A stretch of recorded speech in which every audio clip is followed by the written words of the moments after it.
que eu me encontro novamente com todos vocês e eu espero que esse tema escolhido, o medo, nos ajude, né, nas nossas reflexões do dia a dia, para a gente tentar amenizar um pouco os nossos medos e procurar trabalhar com eles, né? Entendê-los pelo menos. O tema primeiro vai ser colocado sobre a importância, o quanto que ele é importante na nossa vida e também o quanto que também ele pode prejudicar a nossa vida. E alguns medos que existem, as suas causas e paralelamente à citação de cada medo, né, de alguns medos bem expressivos,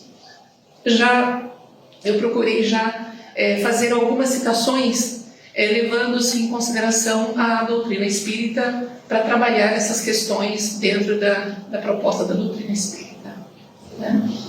E aí depois a conclusão. Bom, quem aqui nessa sala nunca sentiu medo? Acho que é difícil, né? Todos nós sentimos, né? Todos nós sentimos. Basta a gente estar vivo, né? Só o fato de sermos seres viventes e estarmos nesse planeta, o medo faz parte da nossa vida, né? É um sentimento que está conosco, que pertence a nós, né? E por que ele é importante? Ele tem a sua importância. Ele é muito importante porque ele nos alerta, ele nos avisa, ele nos faz sermos mais cautelosos ao tomarmos algumas atitudes ou mediante alguma situação, né? Ele, na verdade, ele chega a nos salvar em determinadas circunstâncias, né? Então, ele nos alerta para que de repente a gente proteja a nossa própria vida, não nos colocando em perigos maiores, né? E então, na verdade, a importância dele é que ele nos coloca, ele nos protege de situações perigosas. E quando que ele não ajuda muito? Quando ele é em demasia, quando ele é exagerado, quando a pessoa se torna caracterizada como, que pessoa medrosa.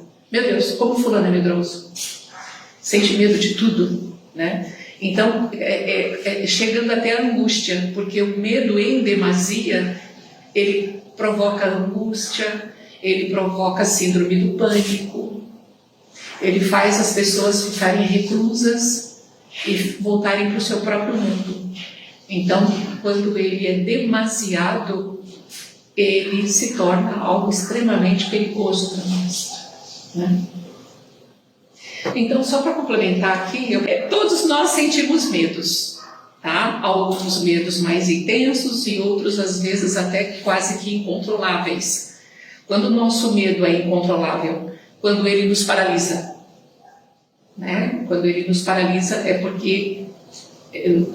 porque realmente nós estamos perdendo o controle sobre ele. A sua presença excessiva é um dos fatores que gera muita angústia, né? Segundo o Espiritismo, ao ler o Evangelho segundo o Espiritismo, ao ler o Livro dos Espíritos, também alguns livros escritos pela Joana de Ângeles, repete-se que o medo ele pode ser visto como um atraso espiritual, como um desconhecimento da espiritualidade. Que pessoas que não têm conhecimento, né, da espiritualidade, elas são pessoas mais suscetíveis a sentirem medo por qualquer coisa, por coisas que às vezes não há nem necessidade de sentir. E aí vem uma pergunta: como que nós reagimos aos nossos medos? Como que nós trabalhamos os nossos medos? Será que nós fugimos das situações que nos provocam medo? Ou será que nós somos pessoas que nós enfrentamos os nossos medos? né? Tem pessoas que falam assim: eu tenho muito medo de altura e quero que me respeite em relação a isso, porque eu não gosto de altura, eu não me sinto bem em altura, né, com altura, né? E o que nós devemos fazer? Incentivar essa pessoa a perder esse medo pela altura ou respeitá-la, né? Ou respeitá-la pelos medos que tem, né? Então, segundo Emmanuel, no livro do Chico Xavier, escrito pelo Chico Xavier, no livro De Coração a Coração, ele coloca assim: o medo bloqueia você da possibilidade de você se expandir no seu amor e na sua luz. Na maioria das vezes, toda a sensação de medo bloqueia a gente para que a gente consiga se expandir. E segundo a Joana de Ângeles, né, no livro escrito pelo Divaldo, no livro Leis Morais da Vida, ela coloca assim: o que se teme, maioria dos seres humanos que sentem medo, o que se teme raramente ocorre como se espera. Que geralmente a gente fica com medo muito grande mediante algumas situações e às vezes raramente acontece como nós estamos imaginando que possa acontecer. Porque mesmo porque as interferências divinas sempre atenuam as dores, até mesmo quando não são solicitadas. Então, o que está sendo colocado aqui pela Joana de Ângeles? Ela coloca o seguinte: que mediante situações em que nós sentimos medo, nós sempre estamos amparados, que existe sempre uma proteção divina que está próxima de nós e que nos ampara, nos acolhendo e nos tirando dessa situação, né? Agora eu vou colocar para vocês, são vários, tá? Alguns medos. Qual é o medo mais significativo, mais importante que nós temos que ter, na verdade? A gente chama de medo racional. O que é o medo racional? O medo racional é aquele medo que você já tem de antemão, né? Que você vai passar por uma situação que lhe causa um certo medo, mas você age com racionalidade, né? Exemplo, uma cirurgia de risco. Eu tenho que fazer uma cirurgia de risco. São raras as pessoas que não sentem um certo medo ao ir para uma sala de cirurgia, né? Mas ela está racionalizada, ela está pensada, né? E outras situações também, né? De repente vai fazer uma viagem e se racionaliza essa viagem, procura ver, né? Para evitar sentir esse medo. E existe também o medo chamado o medo provocado por desreestruturação emocional. O que é desreestruturação emocional? São pessoas que tomam atitudes completamente equivocadas, completamente erradas, por ter descontrole emocional e que no fundo, essas atitudes desregradas que essa pessoa toma, nada mais é do que medo. Então eu vou ler para vocês aqui o trecho escrito pela Joana de Ângeles em Florações Evangélicas. Foi um trecho que chamou muito a minha atenção, porque até então eu não tinha pensado nisso. Foi algo assim que levou a uma reflexão mais profunda quando estudando o tema. A Joana de Ângeles coloca assim: o homicida sádico, o suicida melancólico, o anarquista cruel, o pai de família insensível no lar, ocultam-se nos rebordos do medo, buscando ignorar a enfermidade que os desequilibra. Na quase totalidade dos crimes que explodem opressivos, encontram-se os rastros do medo sempre presentes. E ao ler esse trecho, eu fiquei pensando, né, nos líderes do tráfico de drogas, de que se nós, nos filmes que nós assistimos, né, todas as pessoas que são extremamente cruéis, maldosas, muito cruéis, não sei se vocês perceberam, mas nunca estão sozinhas. Elas sempre precisam de alguém que as proteja para que elas não sofram, só que na verdade, precisam sempre de alguém porque são pessoas medrosas. São cruéis, mas por trás dessa crueldade está o medo. Né? Outro tipo também de medo é o desconhecimento, que é o que é realmente bem frisado pela espiritualidade. Tá? O Divaldo Pereira Franco, quando ele foi entrevistado no livro do Projeto de Atendimento Fraterno, escrito pelo Filomeno, ele coloca assim: o medo está diretamente ligado à desinformação. Muitas pessoas sentem medo porque carecem de conhecimento. Por isso que é necessário que se ofereça conhecimento para que as pessoas passem a iluminar a sua própria consciência. Ele nos coloca que uma visão qualitativa do que é a doutrina espírita vai esclarecer muitas pessoas para que elas mudem de comportamento para melhor quando se trata da questão do medo. Né? E Emmanuel conclui, né? O medo mantém a sua... Concluindo as colocações do Divaldo, agora colocações feitas por Emmanuel. Ele coloca assim: o medo mantém a sua ignorância, o que quer dizer que algo tem sido ignorado, algo tem sido passado por cima de você, e você nem tem percebido. O seu tesouro interior, a luz do Criador, sempre esteve aí, mas você tem negligenciado por causa dos seus medos. Não precisa de nenhuma preparação especial. Você só precisa pensar positivamente e as respostas virão como consciência. A melhor coisa que você pode fazer por todo o universo é dar o melhor de si. Alinhe seus pensamentos com o Criador do Infinito e mantenha sua luz diariamente. Envie o seu amor. Não sintas medo. Outro tipo de medo. Medo como zona de conforto. Medo como zona de segurança. Para algumas pessoas é muito cômodo falar que sente medo. Porque, se eu tenho medo de uma série de coisas, eu sempre vou ter que ter alguém que faça algo por mim. E a pessoa faz até questão de não deixar de sentir alguns medos. Porque alguém vai fazer. Ela vai delegar para alguém para que faça para ela. Então também existe esse tipo de comportamento, né, de pessoas que fazem questão de não sair das suas zonas de conforto. Com os seus, entre aspas, medos, que muitas vezes não são medos. É mais uma forma de comodismo perante a própria vida. Ficar inerte perante as atitudes da própria vida.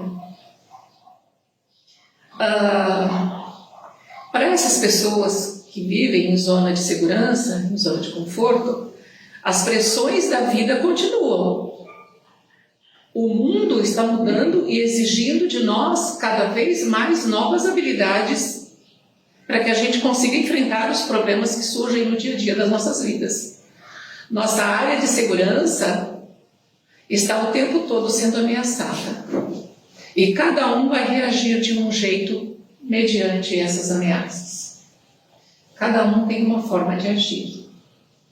Outra forma de medo também são pessoas que são perfeccionistas, pessoas que não admitem de maneira alguma que nós somos seres humanos e somos passíveis de erros e que o perfeccionismo muitas vezes não é nem necessário, né? Ao invés de pensarem no perfeccionismo, tem que pensar o seguinte: eu fiz o meu melhor. Eu fiz o meu melhor, né? Existem pessoas que nem tentam fazer alguma coisa porque são tão exigentes consigo mesmas, né, que ficam com medo de fazer algumas coisas por achar que não está sendo perfeito, que não vai ser perfeito, eu não vou conseguir dar conta, e deixam de fazer. Então, trocar essa mentalidade de perfeccionismo, de busca de perfeccionismo, por estou fazendo o meu melhor. Eu estou fazendo aquilo que eu tenho condições de fazer, na medida do possível. E aí eu vou deixar esse medo, né, de lado. Outra forma de medo que é muito comum é o medo introjetado por outras pessoas. Pessoas altamente influenciáveis, né? Que tudo que ouve acredita e gera medo. E também os medos introjetados dentro das nossas famílias, né? Quantas crianças que têm medo de um monte de coisa, porque o pai tinha medo, a mãe tinha medo, e aí o filho também tem medo, depois o neto também tem o mesmo medo, e esse medo continua, né? Esse medo continua. Eu tenho parentes, né? Eu tenho parentes que deixou de cozinhar, deixou de fazer comida o dia inteirinho, porque naquela época comprou um bujão de gás, mas não tem medo de trocar o bujão. Tem pavor de trocar o bujão de gás. Ficou o dia inteiro esperando uma alma chegar na casa dela para poder trocar o bujão de gás. Tem pessoas que se apavoram, ficam desesperadas quando vem uma barata, ou quando vem um rato, uma barata, ou um rato, né? Um medo assim descabível. Provavelmente todo esse medo veio de herança, veio de dentro do lar. Desde pequenininha presenciou os adultos com medo, e esse medo veio por transferência, introjetado, né? Se a minha mãe, que sabe tudo, sente, por que eu não vou sentir? Ou o meu pai, né? Outros medos, né, que fazem parte da nossa vida são os traumas, né? Traumas do passado ou de vidas passadas, né? Pessoas que passam por um trauma muito grande e aquilo se transforma num monstro. Então essas pessoas têm medo, exemplo, pessoas que já quase morreram afogadas, têm pavor de entrar na água. A gente ouve muito isso, né? Pessoas que quase morreram atropeladas, muito medo na hora de atravessar uma rua. Então são os traumas que a gente passou e que marca a gente, nos deixa com medo. E também em vidas passadas, né? Que nós fizemos em vidas passadas, que vem mesmo no inconsciente, mas instintivamente a gente sente, né? Outro medo é lidar com a dor. Lidar com a dor é um dos medos mais significativos. Lidar com a dor é um medo emocional. Não é desequilíbrio emocional, tá? Não é desreestruturação. É lidar com dor, com a perda. Tá? Então, é um dos mais significativos o medo emocional. Exemplo, a perda de um filho, né? Eu atendi uma jovem no ambulatório da Unisul há uns 15 anos atrás, que a menina, ela não tinha luz, ela não tinha vida, ela parecia um vegetal. A menina parecia um vegetal. Ela não tinha nenhuma expressão de vida. E aí a assistente social fez um trabalho com os pais, eu fiz um trabalho com ela, e a equipe toda, cada um fez a sua parte. E na hora que nós fomos fazer o estudo de caso, o que foi descoberto? Foi descoberto que essa jovem teve uma irmã mais velha. Quando a irmãzinha tinha 1 ano e pouco, essa criança veio a falecer. Com o falecimento dessa irmãzinha, com 1 ano e pouco, o trauma da mãe dela foi tão grande, tão grande, tão grande, a mãe ficou tão desestruturada emocionalmente, que quando ela nasceu, a mãe se tornou um ser humano extremamente vampiresco. A superproteção, o cuidado, tirou a vida dela. E a mãe não tinha a mínima noção do quanto que a mãe estava prejudicando o caminhar da sua filha. A menina não tinha o mínimo prazer em estar vivendo. E aí nós tivemos que fazer todo um trabalho com a mãe e também com ela para tentar reverter a situação. O medo da mãe era tão grande de perdê-la, porque tinha perdido o primeiro bebê, que a proteção foi excessiva. Tudo por causa do medo de perder. Por uma segunda vez, né? Um jovem quando sai, vai estudar em outra cidade, imagina quanto medo que passa pela cabecinha dele, né? Encarar uma nova realidade, encarar um novo local. Medo da morte. Tem muita gente que tem muito medo da morte. Eu creio que nós aqui já estamos, pelo menos assim, mais familiarizados. Mas isso, a gente está, acho que, conseguindo conviver melhor com essa questão da morte, por termos na nossa doutrina, né? E a consciência de que a nossa vida o nosso espírito é imortal. Isso nos dá um conforto muito grande. Mas as pessoas que não têm esse conhecimento, ou que até têm esse conhecimento, mas que não acreditam, sente muito medo, sim, né? Para animar um pouquinho, né, agora o ambiente, o Divaldo, no livro do Atendimento Fraterno, ele relata o seguinte sobre essa questão do medo da morte, que eu achei bem interessante. Ele coloca assim: certo dia eu atendi uma paciente que me disse: Senhor Divaldo, a pior coisa que me poderia acontecer era morrer. Eu acho que eu vou morrer. Aí o Divaldo responde a essa pessoa: aleluia, aleluia, felicidade para você. Imagina se você fosse eterna nesse corpo. Claro que você vai morrer, minha filha. Vai se libertar desse corpo, qual ocorrerá comigo e com todas as pessoas que vivem nesse planeta. É a melhor coisa que vai acontecer, vai ser você morrer. Eu achei muito legal essa resposta dele. Aí ele complementa. E olha o complemento, que coisa linda. Agora, a pior coisa que nos pode acontecer é matar alguém, porque é crime. Mas você morrer é perfeitamente normal. Essa foi a resposta dada pelo Divaldo, falado por ele nessa entrevista. E aí a paciente responde para ele assim: sabe que eu não tinha pensado nisso? Para ficar mais interessante ainda, né? Então, Emmanuel complementa essa questão. Para complementar, Emmanuel coloca assim no livro Fonte Viva: na vida, muitas pessoas na vida agarram-se ao medo da morte, e na morte confessam ter medo pela vida. Olha que expressão para a gente refletir, né?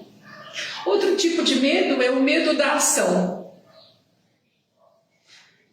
tá? Medo da ação. Segundo Emmanuel, no livro Fonte Viva, muitos têm medo da ação, de trabalhar, de servir, de fazer amigos, de desapontar, de sofrer, da incompreensão, da alegria, da dor.